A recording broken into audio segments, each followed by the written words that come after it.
Hello and welcome to Ecoholics. आज हम एक बहुत ही ज़रूरी टॉपिक के बारे में बात करने वाले हैं कि reference books, book list, study material, study notes, इन सबको यूज़ कैसे करते हैं, specially for UGC NET exam. UGC NET examination एक बहुत ही इंटरेस्टिंग येट चैलेंजिंग एग्ज़ाम रहता है एंड इस एग्ज़ाम के दो पार्ट्स रहते हैं। Paper 1 which is general aptitude, research, teaching aptitude, data analysis, ये सारी चीज़ें आती हैं उसमें। और पेपर 2 जो आपका कोर पेपर रहता है, सब्जेक्ट पेपर रहता है। नाउ इन दोनों ही पेपर्स में आपको स्पेसिफिकली इस बात का बहुत बड़ा चैलेंज रहता है कि इतने सारे सब्जेक्ट्स हैं, इतने सारे टॉपिक्स हैं, इसको कवर कैसे करेंगे, इसको किस तरीके से समझेंगे और हमारी जो ये रेफरेंस लिस्ट दी हुई है हर टॉपिक से रिलेटेड, इसको कैसे पढ़ेंगे। तो आज मैं आपको ये बताऊंगी कि इसको क्यों पढ़ना चाहिए और कैसे पढ़ना चाहिए। हम समझेंगे how to read the reference book list, how to read the study material, study notes, और इसको हम कैसे पढ़ सकते हैं, right, and why they are so important. Okay, so let's begin with this. सबसे पहले द वेरी फर्स्ट रीज़न, सबसे पहला रीज़न इस बात को समझना है कि क्यों हम ये बोल रहे हैं दैट रेफरेंस बुक लिस्ट और स्टडी मटेरियल, स्टडी नोट्स क्यों इतने ज़रूरी होते हैं। तो इससे सबसे पहले तो हो जाती है एक कॉम्प्रिहेंसिव तैयारी, कॉम्प्रिहेंसिव स्टडी। जो चीज़, जो टॉपिक्स, जो इतने इम्पॉर्टेंट टॉपिक्स आपको बहुत ज़्यादा टाइम लगा कर आप पढ़ते हैं, अलग अलग बुक्स रेफ़र करते हैं, अलग अलग बुक्स से स्टडी करते हैं, उसको हम कॉम्प्रिहेंसिवली इकट्ठा एक साथ परोसते हैं, right. So anything that makes things easier for you, आपकी कॉम्प्रिहेंशन के लिए, आपके पढ़ाई के लिए जो भी चीज़ ईजी बना रही है, राइट, उसको आपको उससे आपको तैयारी करनी है। और इसका रीज़न सिर्फ इतना सा है that UGC NET examination already आप इतने सारे टॉपिक्स, एक ही सब्जेक्ट के इतने वेरियस टॉपिक्स पढ़ते हैं। ऑब्वियसली इतने सारे टॉपिक्स की इतनी सारी किताबें आप अगर पढ़ेंगे तो आपका तो टाइम पूरा का पूरा निकल जाएगा and you will not be able to cover the syllabus. तो यहाँ पे हमें ये ध्यान में रखना है दैट सिलेबस को जो कवर कर रहा है, इस तरीके का कॉम्प्रिहेंसिव मटेरियल हमें पढ़ना है। जब भी इकोहॉलिक्स में स्टूडेंट्स पूछते हैं कि मैम ये जो स्टडी नोट्स हैं, स्टडी मटेरियल है, इसको कैसे रेफ़र करना है, तो हम हमेशा उनको ये बताते हैं that study material, study notes ये कॉम्प्रिहेंसिवली तैयार किए गए हैं, जो एक्सपर्ट्स ने अलग अलग बुक्स, अलग अलग मटेरियल देखकर उसको तैयार किया है।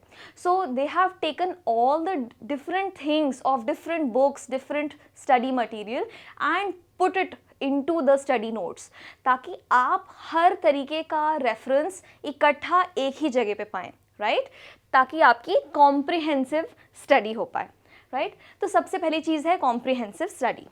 Then next thing that you should remember is जो ये रेफरेंस लिस्ट रहती है, रेफरेंस बुक्स रहती हैं, ओके, या ये जो बुक लिस्ट रहती है जो आपको हर टॉपिक से रिलेटेड मिलती है, स्टडी नोट्स होते हैं, इसको देखकर आप कैसे तैयारी कर सकते हैं। तो it will be a structured preparation. So बहुत सारे स्टूडेंट्स जब यूजीसी नेट इकोनॉमिक्स का लाइव बैच होता है तो उसमें स्टूडेंट्स का हमेशा ये क्वेश्चन रहता है कि मैम जो स्टडी मटेरियल है उसको हम कैसे पढ़ें, क्योंकि इसमें तो इतनी सारी चीज़ें दी हुई हैं, इतने सारे टॉपिक्स हैं और हमें तो समझ नहीं आ रहा है कि इसको शुरुआत कैसे करें इसकी। और सारे ही स्टूडेंट्स जो यूजीसी नेट एग्ज़ाम की तैयारी कर रहे होते हैं उनकी मेजरली यही दिक्कत होती है that how should we start. तो यहाँ पे ये जो स्टडी मटेरियल है या स्टडी नोट्स हैं, ये आपके डिफरेंट रेफरेंस बुक्स से मिलाकर ऐसा डिज़ाइन किया गया है by the experts, which is specifically there to structure your study, okay, ताकि आप सबसे पहले क्लास अटेंड करेंगे, क्लासेस अटेंड करने के बाद जब आप रिवाइज करेंगे तो उस टाइम पे आपके रिवीजन को इजी बनाने के लिए और आपके रिवीजन को लेस कॉम्प्लिकेटेड बनाने के लिए, ताकि आप सिलेबस से डायरेक्टली देख पाएँ कि this is there in the syllabus and this is what I am reading in the study material. तो ये करने के लिए ये यहाँ पे स्ट्रक्चर्ड प्रेपरेशन आपकी हो जाती है। Okay, so this is point number 2। So that आपकी स्ट्रक्चर्ड प्रेपरेशन हो जाए तो ये study notes, study material, reference material इस काम का होता है। Okay, then the third thing, तीसरी चीज़ जो आपको ध्यान में रखनी चाहिए, इट इज़ जब हम बात करते हैं पढ़ने की, ओके, तो क्वेश्चन आता है that how to study a book. Okay, now let me take an example. एक एग्जाम्पल मैं लेती हूँ। अगर आपके पास एक बुक है ग्रोथ एंड डेवलपमेंट की, ओके, या एक टॉपिक है माइक्रो इकोनॉमिक्स का जिसकी आपके पास बुक है, ओके, नाउ आपको सिलेबस अगर कंप्लीट करना है यूजीसी नेट का एंड साइमल्टेनियसली आपको एग्ज़ाम क्रैक करने की बात करनी है, तो आप उस बुक को कवर टू कवर अगर पढ़ोगे, मतलब फर्स्ट पेज से लास्ट पेज तक अगर आप पढ़ोगे तो आपका रिसर्च तो बहुत बढ़िया हो जाएगा, लेकिन आप एग्ज़ाम रेडी नहीं बन पाओगे, राइट? तो यहाँ पे एग्ज़ाम रेडी बनने के लिए यू नीड टू अंडरस्टैंड कि हमें रेफरेंस बुक्स को किस तरीके से पढ़ना है, how much you need to study them, and किस तरीके से अलग अलग एंगल से, चाहे फिर वो हमारी सॉफ्ट कॉपीज़ हो कुछ स्टडी नोट्स की, या हार्ड कॉपी आपका स्टडी मटेरियल हो जो आपको लाइव क्लासेस के साथ मिलता है, along with the live classes जो आप लाइव क्लासेस में अटेंड करके पढ़ रहे हो, along with that self study जो आपने टाइम रखा है आपकी सेल्फ स्टडी के लिए। तो all of these things compilation में जब आप करते हो, only then you can ace this examination simultaneously, मतलब ऑडियो, विजुअल, रीडिंग, आप सारे अपने सेंसरी ऑर्गन्स को इवोक करके then you are studying for UGC NET examination. तो इसीलिए यहाँ पे आपका मल्टी डायमेंशनल फोकस है, आप पढ़ाई भी कर रहे हो, रीडिंग भी कर रहे हो, वर्कशीट्स भी आप प्रैक्टिस कर रहे हो, आप ऑडियो विजुअल कम्युनिकेशन भी कर रहे हो। This is what is required for cracking the examination। तो यहाँ पे जो एक चीज़ आती है is the classes or guidance by experts। Okay, so when we talk about live classes, उसके अलावा भी एक्सपर्ट गाइडेंस की बहुत ज़्यादा ज़रूरत होती है, बिकॉज एवरी मंथ आपका कुछ पोर्शन यूजीसी नेट एग्जामिनेशन का कंप्लीट हो जाएगा, आप प्रिपेयर कर लोगे और उसके बाद you will start having doubts, start having questions. तो उसको सॉल्व करने के लिए साइमल्टेनियसली डाउट रेजोल्यूशन सेशंस में आप वो चीज़ अटेंड करोगे। फिर आपको कुछ ऐसे डाउट्स आएंगे मेंटरशिप से रिलेटेड कि सर अगर how to clear this topic, या कुछ कॉन्सेप्चुअल क्वेश्चन आएंगे इंटरनेशनल इकोनॉमिक्स के, या जैसे आपके कुछ क्वेश्चंस हो गए जिसमें आपको लिंक नहीं समझ में आ रहा है दैट डेफिसिट्स क्या होते हैं, ओके, बीओपी डेफिसिट क्या होता है, या मार्शल लर्नर कंडीशन में एग्जैक्टली हम बात किस बारे में कर रहे हैं, या इलास्टिसिटी कैसे हम तय कर रहे हैं। तो कंसेप्चुअल डाउट्स के लिए एक जनरल मेंटरिंग की ज़रूरत होती है, दैट्स वेरी इंपॉर्टेंट। एंड उसी से जो एक्सपर्ट गाइडेंस है उसी से आप समझ सकते हो that how much do you need to read a certain book. कोई ये जो रेफरेंस बुक्स हैं जो हर सब्जेक्ट से रिलेटेड दी होती हैं, आपको सिलेबस में भी इंक्लूडेड हैं, अगर आप इसको कवर टू कवर रीड करना शुरू कर दोगे तो ultimately you will start enjoying it, लेकिन वो लेजर रीडिंग हो जाएगा। जैसे आप नॉवेल्स रीड करते हो, फिक्शन रीड करते हो, उस तरीके की रीडिंग हो जाएगी। आप फोकस्ड रीडिंग अगर करना चाहते हो तो you will have to stick by the syllabus and stick by the structure which is designed by the experts, और तब ये काम आता है। ओके तो इस तरीके से आप उस रेफरेंस लिस्ट को, उस बुक लिस्ट को आराम से पढ़ सकते हैं, यूज़ कर सकते हैं एंड लिमिटेडली आप उसको यूटिलाइज कर सकते हैं, लिमिटेड मैनर में, ना कि cover to cover. Okay then another point over here, अब जैसे कि हमने ये सारे पॉइंट्स कवर करे हैं, सबसे पहले हमने देखा दैट रेफरेंस बुक लिस्ट से कॉम्प्रिहेंसिव स्टडी होती है. कॉम्प्रिहेंसिव स्टडी यानी ऑल टुगेदर आप हर चीज़ का कंपाइलेशन होता है, हर टॉपिक का कंपाइलेशन होता है, समराइजेशन होता है, उसमें important things you can see, important dates, important economists, important theorists, इन सब के बारे में आपको नॉलेज दी जाती है. So it's a comprehensive study. Secondly हमने क्या जाना, secondly we understood that it's a structured preparation. Okay, there's a structure to it. ऐसा नहीं है कि आपको एक एक सब्जेक्ट को बहुत सारे नंबर ऑफ आवर्स के लिए पढ़ना है cover to cover. It has a structure कि पहले आप लाइव क्लास अटेंड करोगे, फिर आप सेल्फ स्टडी करोगे, सेल्फ स्टडी करते टाइम आप रिविजन करोगे, रिविजन के टाइम पे आप स्टडी मटेरियल यूज़ करोगे, then you will have some revision through the list of books that are there along with the syllabus. ये सब करते करते you will gain that structure. Okay, then thirdly what did we think about, हमने देखा कि how to study. अब हम करेंगे कैसे, हमें पता चल गया कि क्या करना है, but how will we do it? By using expert guidance. Okay, then fourthly we are going to gain what? What do you gain? So what do you gain over here? क्या आप इस अब आप ये सोचोगे कि मैम इज सेइंग दैट यहाँ पे इंफॉर्मेशन मिल रही है हमें रेफरेंस बुक्स की, we are using the reference material, we are using the book list, given book list, we are looking at some study notes. तो हमें what are we gaining? You are gaining knowledge तो मिल ही रही है, not knowledge. You are gaining some kind of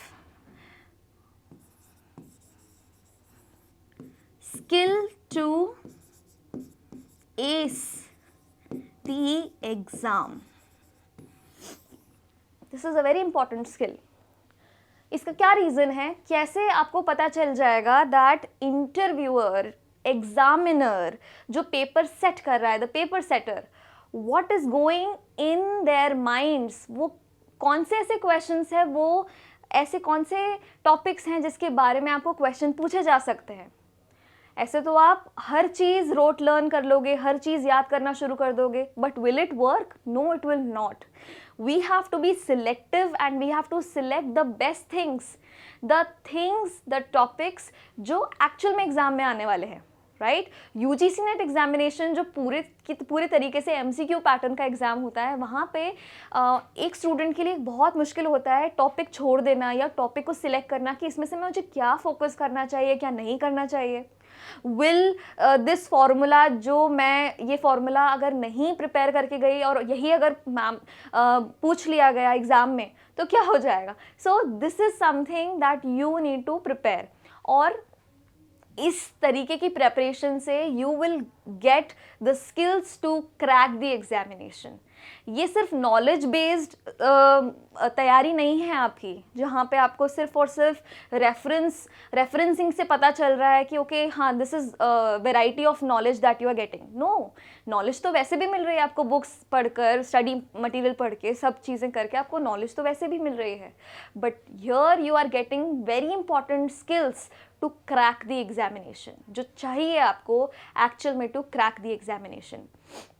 consistently जो students mentoring लेते रहते हैं और पूछते रहते हैं कि इस क्वेश्चन में क्या मैं कुछ गड़बड़ कर रही हूँ या ये क्वेश्चन मुझसे सॉल्व नहीं हो रहा है, क्या रीज़न है इसका, जो लोग कंटिन्यूसली क्वेश्चन करते रहते हैं उनको जल्दी से जल्दी सल्यूशंस भी मिलते हैं और जल्दी से जल्दी पर्सपेक्टिव भी मिलता है एग्ज़ाम क्रैक करने का, right. So choice is yours कि आपको क्या करना है, क्या आपको एग्ज़ाम क्रैक करना है, राइट. तो ऑब्वियसली आपको एग्ज़ाम क्रैक करना है और इसीलिए ये पूरी तैयारी बहुत ज़्यादा फ्रूटफुल हो सकती है.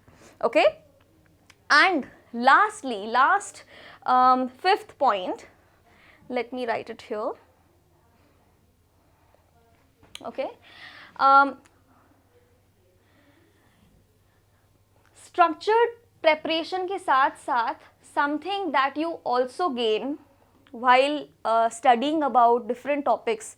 आप जब इकट्ठा, बहुत सारे स्टूडेंट्स ये बोलते हैं दैट मैम एक बार में एक ही चीज़ हो पाती है, माइक्रो इकोनॉमिक्स पढ़ रहे हैं तो माइक्रो इकोनॉमिक्स ही पढ़ेंगे, या ग्रोथ एंड डेवलपमेंट पढ़ना है तो ग्रोथ एंड डेवलपमेंट ही पढ़ेंगे, स्टैटिस्टिक्स के क्वेश्चंस कर रहे हैं तो हम दिन भर रात भर स्टैटिस्टिक्स के क्वेश्चंस ही करते जाएंगे.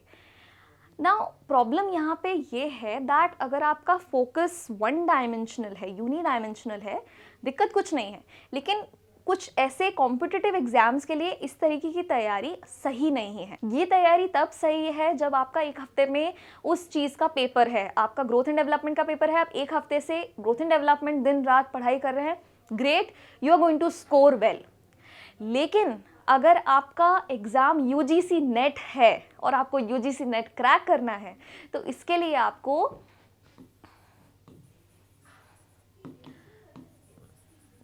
मल्टी डायमेंशनल पढ़ाई करनी पड़ेगी.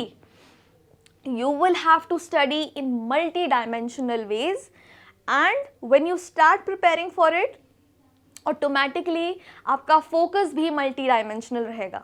आपका फोकस रहेगा but all in the different dimensions. You will know, जब आप मैक्रो इकोनॉमिक्स का कोई क्वेश्चन सॉल्व कर रहे होगे और अगर आपसे साइमल्टेनियसली कोई स्टैटिस्टिक्स का या इकोनोमेट्रिक्स का क्वेश्चन पूछ लेते हैं तो आप उसको भी साइमल्टेनियसली सॉल्व कर लोगे, क्योंकि जो ये पेपर आता है in those number of hours आपको वो सारे क्वेश्चंस करने हैं, राइट? आपको वो सारे 100 क्वेश्चन सॉल्व करने हैं अलग अलग मॉड्यूल्स के. माइक्रो भी करना है, मैक्रो भी करना है, स्टैट्स भी करना है, इकोट्रिक्स भी करना है, इंटरनेशनल भी करना है, एनवायरनमेंट भी करना है, डेमोग्राफी भी करना है, इंडियन इकोनॉमी भी करना है. तो अगर यूनिडायमेंशनल आपका दिमाग चला तो कुछ टॉपिक्स तो आपको बड़े आसान लगेंगे और कुछ में आपको बहुत डिफिकल्टी आएगी, बिकॉज आपका ब्रेन उस टाइम पे वर्क नहीं करेगा multi dimensionally. So which is why the preparation that is required, यहाँ पे जो अलग अलग बुक्स रेफ़र करने के लिए बोली जा रही हैं, अलग अलग स्टडी नोट, स्टडी मटेरियल को हम दे रहे हैं, वो क्यों दे रहे हैं, क्यों पढ़ाई करने के लिए उस तरीके की बोल रहे हैं, ताकि जब आप एग्ज़ाम हॉल में बैठो तो you will know, your mind will know that किस तरीके से मल्टी डायमेंशनली फोकस करना है and how to ace this exam, how to crack this exam, right? So I hope, I believe that आपको ये समझ में आ गया होगा that how and why to study from the different reference material that is given with the syllabus of UGC NET examination. कैसे पढ़ना है, क्यों पढ़ना है, किस लिए पढ़ना है, और उसको पढ़ने से, उस तरीके से पढ़ने से क्या होगा. I hope that you have studied all the different things with me over here, and मुझे उम्मीद है कि आप इसी तरह पढ़ाई करते रहेंगे, and अगर कोई भी दिक्कत हो तो ज़रूर मेंटरिंग लेकर आप उसको एक्सपर्ट्स के थ्रू सॉल्व करेंगे, right? So thank you so much. I will see you all in the next video.